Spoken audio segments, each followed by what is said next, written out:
Good morning, children. Children, we were doing chapter The Bully in the Class, chapter 11, right? So, I have given you written work. I hope you have done that. Now, today we'll do the back exercises. So, open your Wordsworth English Reader, page number 102. So under the comprehension heading, first question is tick against the correct sentences. आपको question में बोला है जो correct sentence है उस पर टिक लगाना है, बट जो रॉन्ग है उस पर मैंने क्रॉस कर दिया है. So you also put a cross. Okay. So number 1, the children couldn't play games because it was a sunny day. तो बच्चे गेम नहीं खेल पाए क्योंकि सनी डे था. It was a rainy day ना, सनी डे तो नहीं था, बारिश हो रही थी, इसीलिए वो गेम नहीं खेल पाए because it was boring. So it is wrong. Number 2, Ira ma'am was the teacher of class 4. Ira ma'am class 4 की टीचर थी. यस, ईरा मैम क्लास 4 की टीचर थी. वो क्लास 4 में पढ़ाती थी, राइट. और she was the games teacher.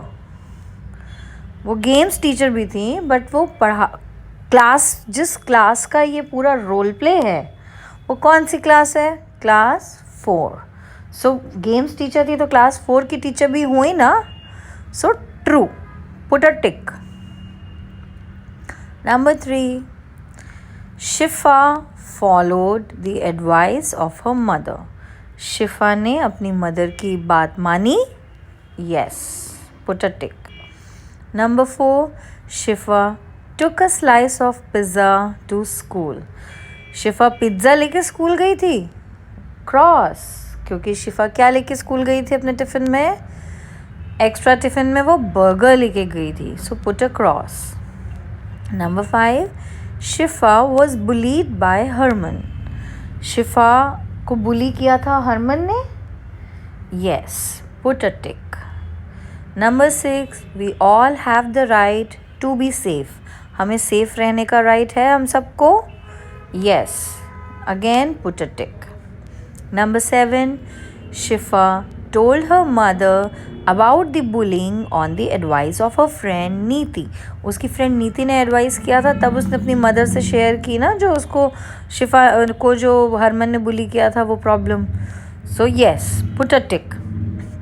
Number 8, Shifa's mother punished Harman. Put across. Shifa की मदर ने हरमन को पनिश नहीं किया था. शिफा की मदर प्रिंसिपल सर के पास गई थी और उन्होंने उनसे शेयर किया था, राइट. हरमन को पनिश डायरेक्टली नहीं किया था. Okay, so put a cross. Now B, who said to whom. Who said to whom यानी इसमें जो कुछ सेंटेंसेस हैं आपको उन्हें पढ़ना है और फिर ये बताना है कि ये सेंटेंस किसने किसको बोला. Number 1, come down here for a minute. 1 minute के लिए नीचे आओ. किसने बोला था? कौन ऊपर था?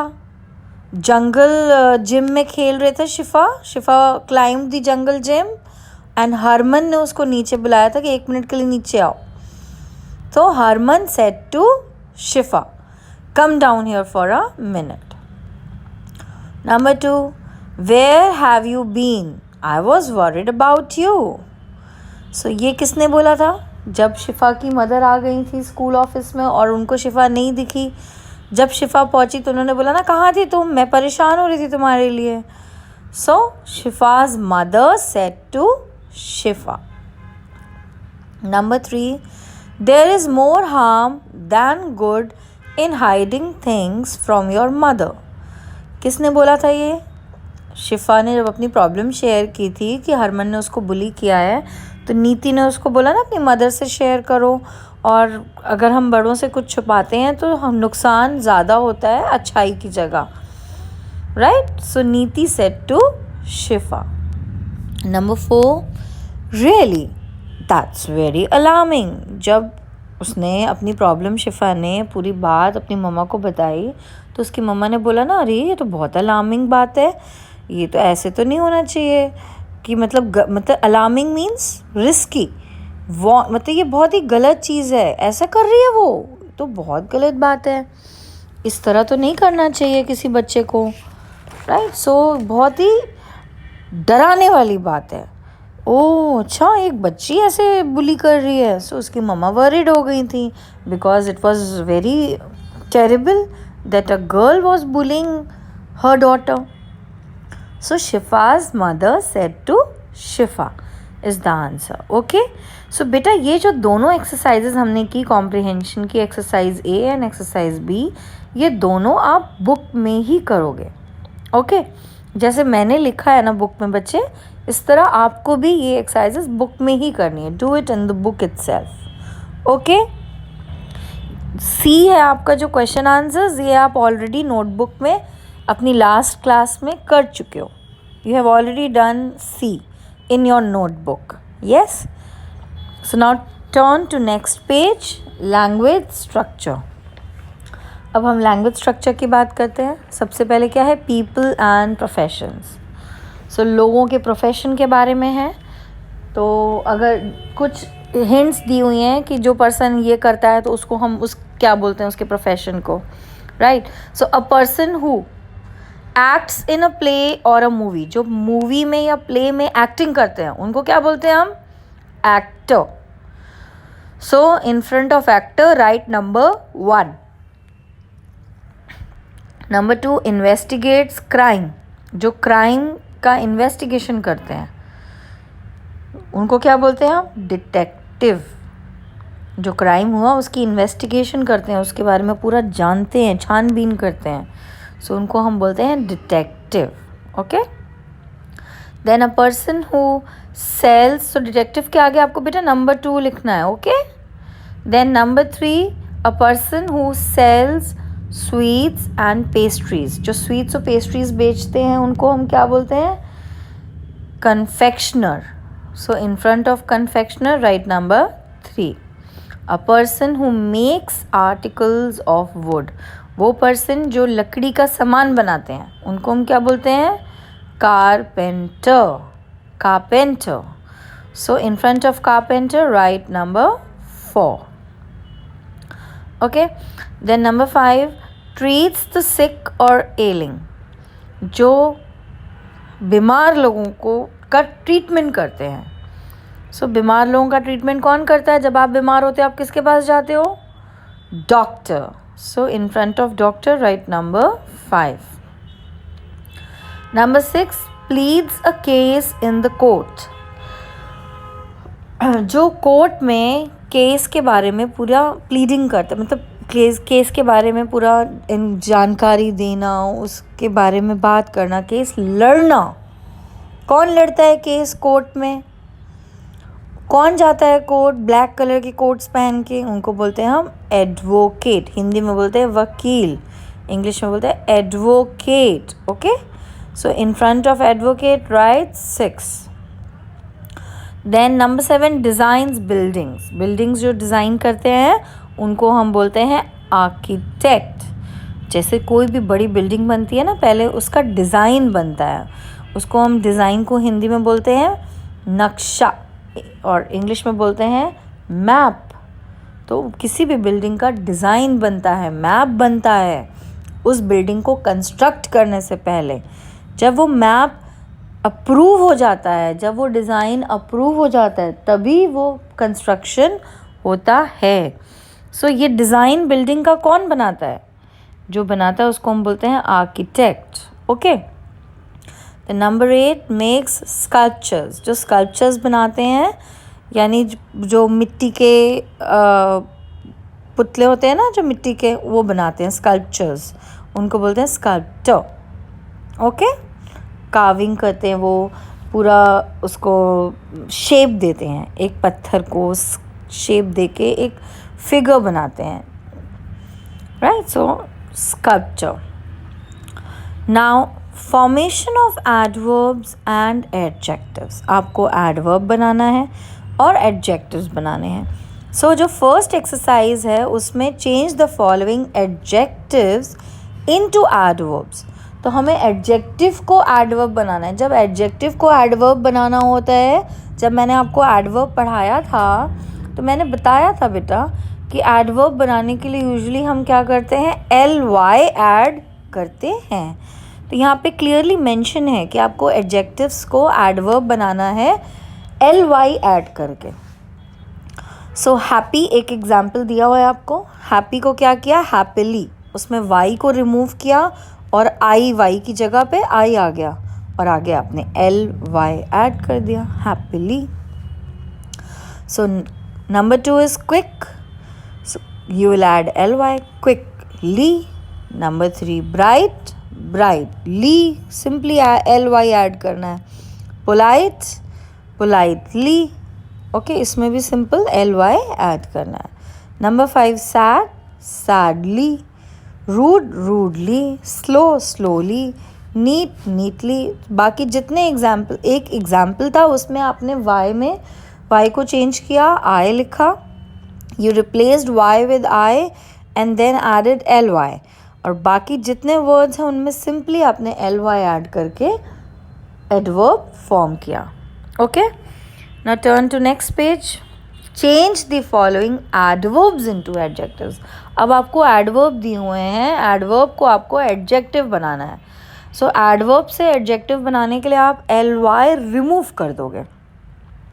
Okay, so strongly, strong, strongly आपका एडवर्ब है, उससे एडजेक्टिव बनेगा strong. Number 2 softly, remove ly, soft. Quietly, remove ly, quite. Number 4 easily, अब ईजिली आई जब आता है ना बेटा तो आई का रूल वही है, ly तो आपने रिमूव कर दिया पर ईजी की स्पेलिंग EASI नहीं होगी। अब यहाँ पे आप उल्टा काम करोगे, आई को रिप्लेस करोगे y से। हैप्पी में आपने क्या किया था, y से y को रिप्लेस किया था, I लिखा था y की जगह और फिर ly ऐड किया था। अब आप वापस से एडजेक्टिव बना रहे हो उसको, तो आप ly रिमूव तो कर दोगे और I को चेंज करके क्या लिखोगे, y, ईजी। नंबर 5 केयरफुली, इसमें ly रिमूव करेंगे, careful. Angrily you will remove ly। अब I है, GRI को क्या करते हैं, चेंज करके y बना देते हैं, angry. Proudly, proud, loudly, loud. बाकी आपके कॉमन है, I का ही रूल डिफरेंट है थोड़ा सा। Okay, now next is Grammarly, prepositions of movement. जो prepositions में मूवमेंट हो रहा हो, एक लोकेशन, एक प्लेस से दूसरी प्लेस, एक जगह से दूसरी जगह मूवमेंट है, हिल रहे हैं, राइट।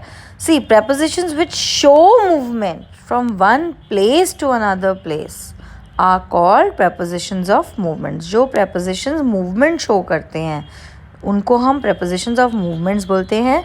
कुछ एग्जाम्पल्स उनके मीनिंग के साथ दिए हुए हैं नीचे बेटा। नंबर 1 इज़ across, across मतलब एक कोने से दूसरे कोने तक। along मतलब इन अ लाइन, उसके साथ साथ, एक पॉइंट से दूसरे पॉइंट तक पर एक लाइन में साथ साथ चलना। Number 3 around, around means in a circle, circle में मूवमेंट होना। नंबर 4 डाउन, अब डाउन मतलब ऊपर से नीचे आना, और दूसरा डाउन डायरेक्शन के लिए, साउथ डायरेक्शन की अगर हम बात करें तो भी हम डाउन वर्ड यूज़ करते हैं। ओके, नंबर 5 ऑफ, ऑफ मतलब अवे फ्रॉम, हट के होना, दूर होना, right. Then through, from one end to the other. पर थ्रू वर्ड तब यूज़ होता है जब वो स्पेस जो है, वो जगह जो है वो क्लोज है, बंद है। जब क्लोज्ड स्पेस की बात करते हैं, एक एंड से दूसरे एंड पे जाना, तब हम थ्रू वर्ड यूज़ करते हैं। Okay, so now choose suitable prepositions from the given words to complete the following sentences. Number 1 the dog ran dash the road। अब रोड के एक कोने से दूसरे कोने गए, एक साइड से दूसरे साइड गए रोड के, तो क्या आएगा, across। Number 2 walk dash the street and turn right। Street के नीचे जाओ और फिर राइट टर्न करना. सो आप ऊपर से नीचे बोल रहे हो, ये स्ट्रीट के नीचे जाओ फिर राइट टर्न कर लेना. So downward will come. Walk down the street and turn right. अब यहाँ पे डाउन मतलब क्या है, टूवर्ड्स द साउथ, मतलब जिस डायरेक्शन में जा रही है उस डायरेक्शन में जाओ फिर राइट टर्न करना. Right. Next number 3, you must walk dash the bridge. अब आपको ब्रिज के साथ साथ चलना चाहिए, एक पॉइंट से दूसरे पॉइंट तक, पर ब्रिज के साथ साथ चलो, है ना, यही बोलेंगे ना, ब्रिज के साथ साथ निकल जाना एक लाइन में, एक सीध में. So that is along. You must walk along the bridge. Number 4, they drove dash the tunnel. अब टनल कैसी होती है, बंद होती है टनल. टनल मतलब ही है बंद है, वो गुफा टाइप है, ठीक है, एक केव टाइप से बनी हुई होती है टनल, और बंद होती है वो. तो एक टनल के एक कोने से आप दूसरे कोने चले गए. जब एक एंड से दूसरे एंड जाते हैं क्लोज्ड स्पेस में, तो हम क्या प्रेपोजिशन ऑफ मूवमेंट यूज़ करते हैं, through. So they drove through the tunnel. Okay. Number 5, Mayank fail dash his bed. अब वो अपने बेड से गिर गया. सो क्या वर्ड आएगा, OFF, off. Number 6, Sunil loves to walk dash the sea. उसको सी के किनारे किनारे चलना अच्छा लगता है, साथ साथ, जैसे पानी बह रहा है वो उसके पानी के साथ साथ चलता है. सो किसी के साथ साथ चलना एक लाइन में, एक पॉइंट से दूसरे पॉइंट, क्या बोलते हैं हम, along. Okay. Then number 7, she turned dash and smiled at me. तो कोई मुड़ के आप पे स्माइल किया किसी ने. तो जब एक सर्कल में मूवमेंट पूरा गोल घूम गया कोई, तो क्या बोलोगे आप, around. Number 8, the children ran dash the hill to the gate. So the children ran down the hill. Hill से नीचे आ रहे हैं ना, ऊपर से नीचे, high to low. So the children ran down the hill to the gate. Gate तक गए. Now the next exercises of punctuation. बेटा I hope preposition of movement clear है आपको. नेक्स्ट हम पंक्चुएशन करेंगे. पंक्चुएशन आपको आता है, ये आपने किया है पहले भी. इन्वर्टेड कॉमास यूज़ करते हैं जब हम स्पीकर के एग्जैक्ट वर्ड्स बता रहे होते हैं या फिर कोटेशन लिख रहे होते हैं, तो हम उसको इन्वर्टेड कॉमा में लिखते हैं. For example, let me fly said little birdie. Mother, let me fly away. Don't do that, warned her mother. So don't do that उसने बोला exactly. आप वही, जब जो जिसने स्पीकर ने बोली है बात, जब exactly वही बात आप बोलते हो तो उसको कोट्स में लिखते हैं, ठीक है. So punctuation, insert inverted commas and other suitable marks of punctuation wherever required. Isn't she nice? The girls whispered to one another. अब गर्ल्स ने क्या बोला एक दूसरे से कि वो अच्छी नहीं, वो अच्छी है ना, अच्छी नहीं है, ऐसे बोलते हैं. Isn't she nice? तो isn't she nice exactly बोला है तो उसको कोट्स में करेंगे. nice के बाद कॉमा लगाएंगे and another के बाद full stop. Similarly, number 2, give me blood and I'll give you freedom. So exactly ये words बोले थे सुभाष चंद्र बोस ने. So give me blood and I'll give you freedom quotes में, उसके बाद comma, then proclaimed Subhash Chandra Bose. After Bose, full stop. Put a full stop. Rosier said, after Rosier said, comma. अब उन्होंने क्या बोला वो quotes में आ जाएगा. Man is born free but everywhere he is in chains. Man तो free पैदा हुआ है but हर जगह वो बंधनों में है. सो ये आप कोट्स में लिखोगे और चेन्स के बाद full stop. Number 4, Winston Churchill once said. तो विंस्टन चर्चिल ने एक बार बोला, सेड के बाद कॉमा, फिर कोट्स आपके शुरू होंगे, right. You will open the inverted commas. W को कैपिटल कर देंगे. We are all worms but I do believe that I am a glowworm. Worm को के बाद full stop and inverted comma close. Then Number 5, the child requested the mother, comma, child ने mother से request किया, comma, अब उस child ने क्या बोला, वो चीज़ कोट्स में आएगी. प्लीज़ का पी आप कैपिटल करोगे क्योंकि कोट स्टार्ट हुआ है, जो कोटेशन होता है, डबल कोट होता है, वो स्टार्ट हुआ है.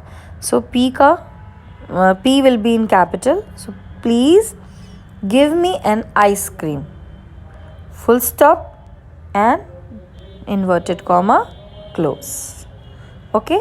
सो बेटा आपकी ये बैक एक्सरसाइजेस थी. Kindly complete this work. आपको क्या क्या करना है, अपनी बुक में ही करना है सब कुछ. कॉम्प्रिहेंशन की ए एक्सरसाइज, कॉम्प्रिहेंशन की B exercise, then you have to do language structure, people and professions, formation of adverbs and adjectives, then you have to do grammar glee, prepositions of movement, then punctuation. So complete this much, complete your work. ये सारा कुछ आपको book में complete करना है. Okay, and if you have any doubt you may ask me. Thank you children, have a nice day.